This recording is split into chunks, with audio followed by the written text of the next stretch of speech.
Ngidap da kajing sungkumen ka ba crowd do kata-kata baya ka ni ka film karam ngin sawan sa joy. Dan wa iyan. Dan wa susuyan.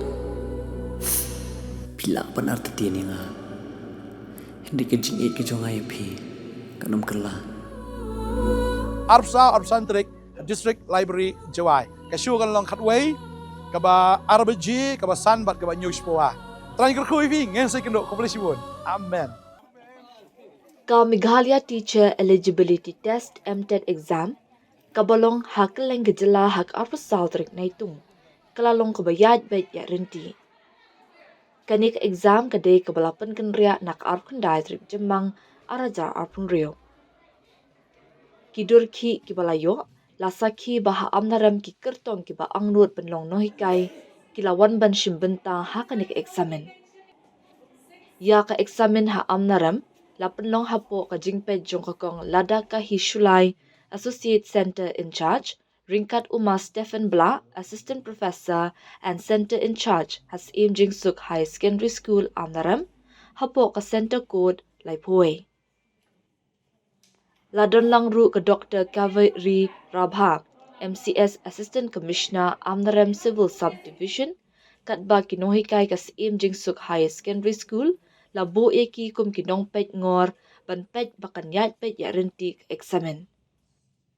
Syubaban sedang ke eksamen, kakong lada ka hisulai, kala batai lingkot eki nong pen yeki rukam terekam, berkijing betha baki deban board renti.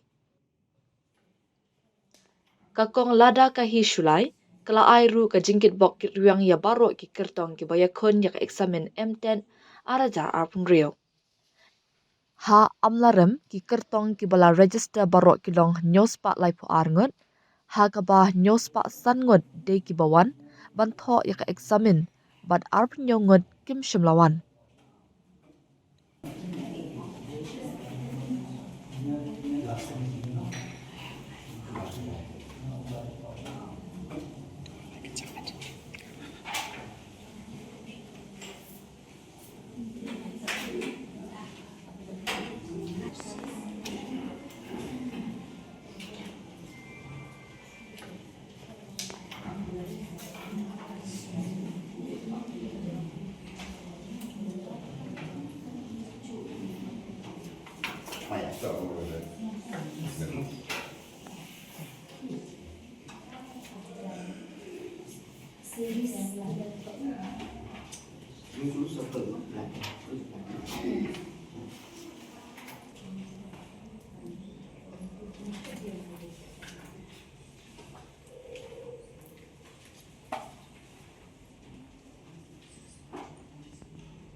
ngidap dah kajing sung komen ka ba crowd do kata-kata bayakan ni ka film karam ngin sawan sa jawai Dan wa iin. Dan wa susuyan. Pila pan arti tiyan nga. Hindi ka jingit ka jong ay pi. Kanam kala. Arab Centre District Library Jawai. Kasyu kan long khatway kaba Arabic kaba sanbat kaba news po Try ko kuy ving ngin sa kendo kompleksibon. Amen.